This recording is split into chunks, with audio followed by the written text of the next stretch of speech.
marrani dandi wallo ke kan ke rabasa oni lalu samin balon yada kan ke nakasa tula marrani dandi wallo ijar sadanga keti tula marrani dandi wallo gootummaa dinagdee ta'uudhaaf immoo har'a hiyyummaa keessaa bahuudhaaf sochii barbaachisu hunda waldaan dargaggoota caffee hojii gamtaa walii galaadha.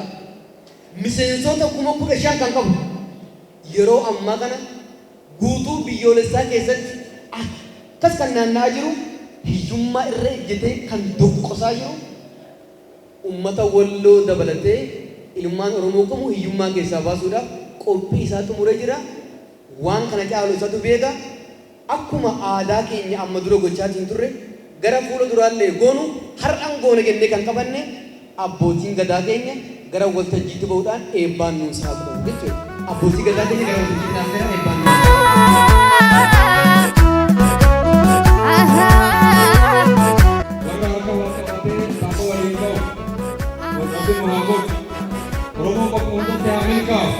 waldaan kun waldaa carraa gaarii qabu kan Oromoo hiyyuma keessaa baasu kan Itoophiyaa hunda of jalatti hammatee isa kan of jala qabee ofii olaantummaadhaan geggeessu waaqni haa godhu ani jee rabbi haa jedhu horaa bulaa deebana.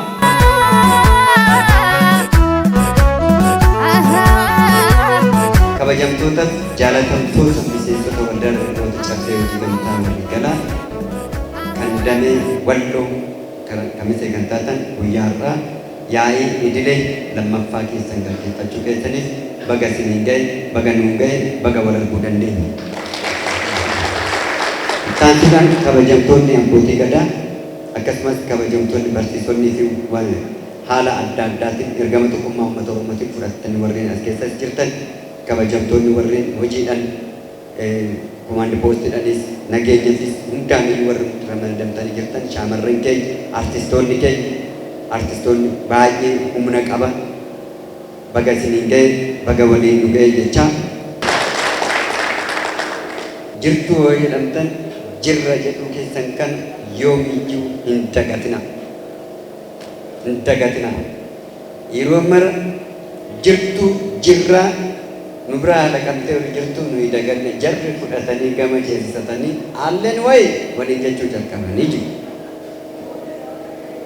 Isin immoo isinuu akka qoricha garaa akka qoricha boomataa Oromoonuu kan qabu isinuma. Kamiseen ijoollee warqituuti. Wallumaati. Isinumtu immoo jirtu yoo jedhamtan jirra jechuu qabduun sagalee ho'aadhaan jirra jechuu qabduun. Jirra jirtuun qoricha budaati. Jecha guyyaa roorroo hammaate gadi ba'ee addunyaa irratti dhagaamee mul'ate. Leenci afaan keessa dhaabbatee jirra jirtuu jedhee kan itti ol bookkiseedha malee kan gadi hooqqisee miti waan ta'eef jirra jirtuu eessattuu hin irraanfatina. Adaraan isiniin jedha. Jirra jirtuu kan jedhe lubbuun hin jiru. Jechichi garuu jiramoo hin jiru. Nuyi jirra jechoota jeneraalota duratti gootota keenya hin yaadanna ittiin aadanna. Jechoota goota keenya umurii keenya keessatti jedhanii darban garuu itti fayyadamu yeroo baay'ee sana. Namni warqii harkaa qabu akka amartiitti hoolaale warqii isa caalu argachuu hin danda'u. Harkaa ba'a waan ta'eef, harkaa bu'a waan ta'eef. Kanaaf seeraa fagoos seenaa dhiyoos walitti qindeeffannee fayyadamuu qabna moo qabna. Kanaaf adaraa kanan isiniin jedhu isa kana akkana jalaan irraanfanne jirra jirtuun moggaafama Haacaaluu Hundeessaa waan ta'eef.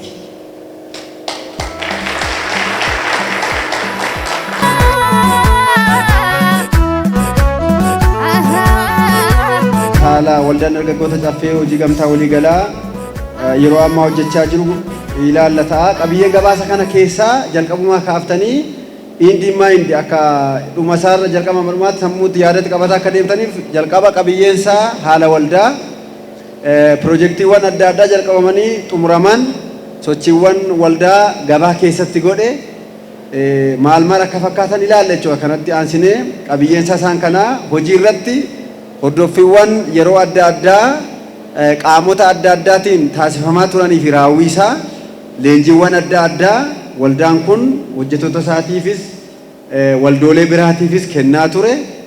Waraqaalee ragaa fi badhaasawwan adda addaa waldaan kun erga dhalatee kaasee waggoota muraasa kana gidduutti argate. Hirmaannaa waldaan misooma keessatti taasise gabaasa bu'aa odiitii karaa gabaabaa ta'ee fi walitti hidhamiinsa gabaa waldaan kun gochaa ture. Isaan kana qabiyyeen isaanii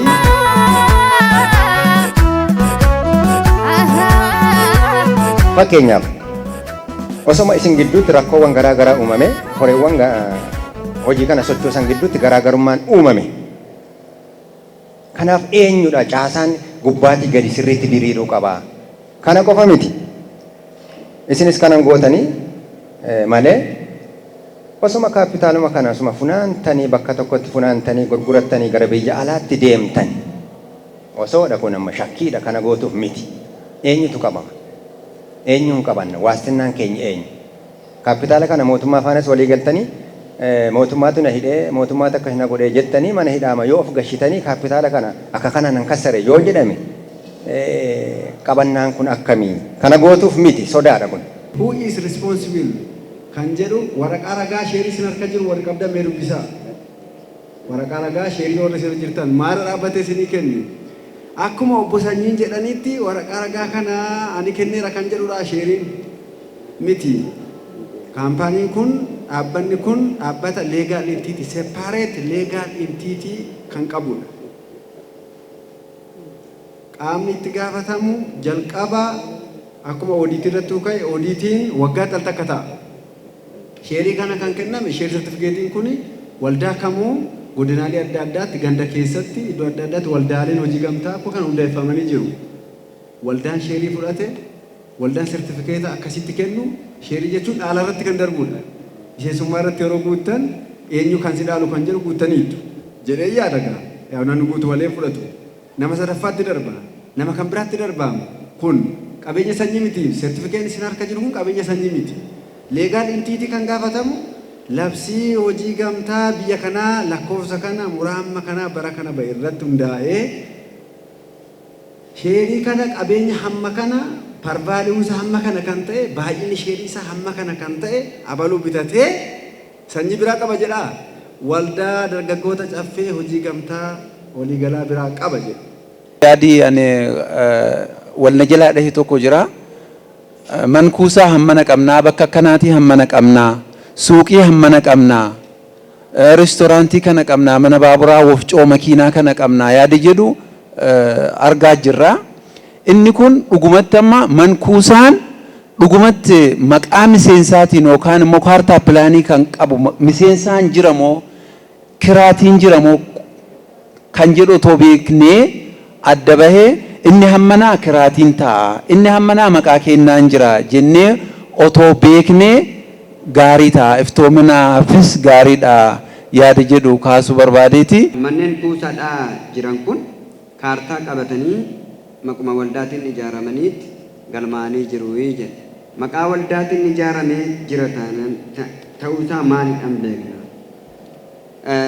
Mana kuusaa 12 qaba. Achi keessaa manni kuusaa 12 keessaa manni kuusaa 6 waldaatti ijaarratee jedheen ture silas agarsiisan yoo ta'e waldaan bajeta isaatiin kan ijaarrachuu danda'e mana kuusaa 6. Mana kuusaa 6 mootummaarraa fudhan. Mootummaan nuun kenne. Yaa'ii idilee kanaan dura goon irratti jechoota obbo Sanyiin pirezidaantiin waldaa kanaa jedhan yoon Oromoo gane rabbiin na gana. Rabbiin an dhiisu. Amman lubbuun jirutti Oromoof nan hojjedha. Yoon du'e immoo waa helli koo mul'ata koo galma gabu. Isin manaaf boossu. Mana kan caalu Oromoodhaaf hojjechaa jirra. Fi jechoota kana fakkaatan dubbataa turan. Waqtii sanatti guyyaa har'aa immoo jecha kana dhugoomsuudhaaf sanyiin yoo du'e seenaan hin du'u. Ani amma du'a lubbuutti, amma du'a lubbuu kiyyaatti wanti hunduu lafa qabata. Waadaan kun waadaa kaleessaati, waadaa har'aati. Asirratti waadaa booruu ta'ee itti fufa gaaffiidha. Mul'ata saba kanaadhaaf waldaa kanaaf qabamu immoo hin dhugooma. Shakkuun nama Toomaas jedhamuuf hin taane. Toomaas namni jedhamu musliman kan isaa jedhamu kiristaana immoo Yesuus Kiristoos kan jedhamu wajjin barahaa bakka meeqa deemee jiraate Alaazar ugaa kaasus yoo tokko yaamee tokko tuqee tokko biraan darbee yoo kaasus oduma arguu dhagahu an namitti tana namannee jedhe Toomaas. Hin namanu namitti tana. Maaliif hin namanne? Namni qormaanni sun hunduu irra ga'ee darbee har'as deebi'ee isuma duraanii san hojjeta jedhee wannan hin namanneef namittiin tun nu shawwaddi wal fakkaattee nutti dhuftee jedhe. Ummata mallattootti amantu. Ummata Galiilaa ummata amantii mallattootti amantu. Kottu harka koos laala. Isuma sibiilitti namni. Kottu harka kee quba kee immoo maal koo keessa galchi jedhe. Madaa koo keessa galchi ilaali cinaacha koo keessa jedhee erga laalchiseedha kan amanuu danda'e Toomaas. Hanga sanitti shakkinaa. Shakkuun sirriidha garuu amma Toomaas shakkinaa. Hundi qaalummaan qabaanne garuu ofiifis siifis waaqafis nama. Si jechaan si keessa Oromoo jira waan ta'eef Oromummaa jira waan ta'eef Oromoo waan taateef siifan amanamuun koo dirqamama. San restoraantonni garaagaraa banamaa jiru. An hamman jireenya asirra jiraadhu kanatti jireenya addunyaati nan jiraadha. Xiqqaatus guddattus booroolee du'ee lafa jala nan oola. Waan saniif naa ta'u hojjechaatiin deema. Xiqqaatus guddattus. San keessaa tokko waan yaaddoo natti ta'e gaaffiidhaafis akka ifanuuf gootan restoraantiin garaagaraa banamaa hin jiru. Nu amma Maamad Awwal musliimaa akka musliima tokkootti Oromummaa keenya kana waliin hojjechaa garuu amantii kiyya dhiisaatii miti. Restoraantii keessatti dhugaatiiwwan adda addaa gurguramuu hin danda'u kan beeknu kana ifatti. Isa keenya keessatti waan hojjetamu waan hin agarreef kana jechuu hin danda'u. Akka ifa nuuf gootanii fi sun immoo dhugaatii sunis yoo restoraantii san keessattis gurguramaa jiru ta'e bu'aan isarraa bu'u sunis booroollee adda qoodamee anaafis naa dhufuufi. Bu'aan isarraa argadhu sun immoo ana jireenya kiyya booruu sana jalaa balleessu jechuu akka amantaa kiyyaatti. Innaa karaa kanaan nuhiif maal nu yaaddanii jirtanii?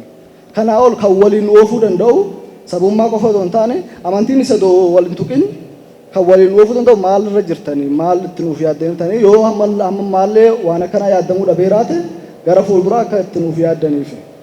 Sababni hanga ammaatti baankiiwwan garaagaraa irratti aksiyoona kan hin bitanne kan wanni hin jenne sodama kanaatiif waan ta'eef kana sheennee jirra amanamummaadhaan sheenne amannee sheenne kanaafuu immoo isinis kana nuuf yaaddanii waan nuuf ta'u tokko hin gootan jecha abdiin qaba.